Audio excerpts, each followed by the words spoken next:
Question-réponse de mes clientes. Est-ce qu'il faut aller mal pour faire un coaching avec toi? Non, tu peux aller à peu près bien et pourtant te sentir vide, fatigué ou désaligné. Le coaching pour moi, c'est le fait de te reconnecter à ta vraie énergie, même sans vraiment une crise visible en fait. Ça te permet vraiment de te reconnecter à toi. Deuxième question, c'est quoi la différence en fait entre un psy et toi? Un psy en fait, il t'aide à comprendre le passé.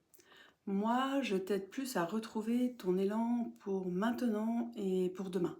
On trouve vraiment ensemble pour moi qu'est-ce qui est éteint en toi au quotidien et trouver des solutions, des clés pour allumer en fait ta lumière pour que tu redeviennes la personne que tu veux être étape par étape. Troisième question, et si je ne sais pas ce que je veux vraiment? Justement, c'est souvent le point de départ. Ensemble, on va en fait clarifier ce qui te bloque de tous les jours dans ta vie, ce qui te parle, ce que tu veux vraiment nourrir, ce que tu veux arrêter. Même si pour le moment tu te sens vraiment perdu dans le brouillard, c'est normal et c'est là où j'interviens. Quatrième question, je ne suis pas en burn-out, mais je me sens actuellement éteinte. Est-ce que c'est grave? Non, mais pour moi c'est un vrai signal. Ton corps, ton âme te parle. Tu n'as pas à attendre vraiment l'effondrement, de plus pouvoir te lever de ton lit, de plus pouvoir t'occuper de toi, pour t'occuper de toi en fait. Il faut vraiment commencer quand les premiers signes arrivent. Cinquième question, est-ce que c'est du développement personnel classique? Non, c'est du sur-mesure pour moi. Je me base vraiment sur ton vécu, ton énergie, tes besoins. Je mélange pour moi l'écoute et les outils mentaux et aussi une touche de guidance intuitive, mais surtout des outils mentaux pour t'aider à retrouver justement de la clarté.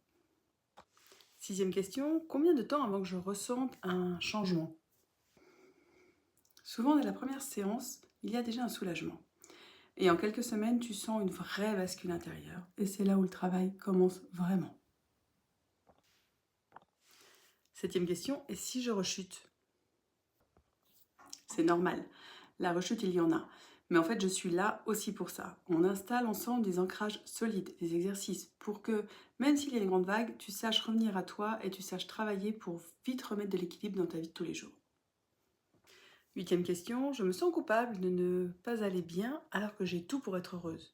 Tu comprends? Tellement, je te comprends. La souffrance, en fait, ne se mesure pas en apparence. Et tu n'as pas à t'excuser de te sentir vidé, fatigué. On va entendre cette part de toi et on va essayer de la soigner et aller voir ce qui se passe pour qu'elle vienne autant souffrir en ce moment. Et c'est le but du coaching, c'est vraiment de travailler là-dessus. Neuvième question, j'ai déjà essayé plein de choses. Pourquoi ça marcherait cette fois? Parce qu'ici, tu ne seras pas seul. Tu seras guidé, écouté, soutenu. Et surtout, on adaptera tout à toi, séance par séance. Pas un mode général, mais vraiment un mode personnalisé à toi. Dixième question, comment je sais que tu peux m'aider? Tu ne peux pas savoir à l'avance si je peux t'aider ou pas. Mais si en m'écoutant et que tu vois un petit peu mes vidéos sur les réseaux, tu te sens un peu plus apaisé ou si je te fais comprendre des choses, c'est peut-être déjà un signe qu'on peut avancer ensemble. Onzième question, c'est pour qui en fait ton coaching? Alors mon coaching sont pour toutes celles qui n'en peuvent plus de faire semblant, de ne pas être heureuses, de ne pas être épanouies, pour celles qui veulent vraiment vivre et pas juste survivre. Celles qui ont vraiment envie de chaque jour pouvoir être heureuses, être dans la gratitude de ce qu'elles vivent, de la gratitude de leur vie et retrouver surtout de l'apaisement, de la sérénité.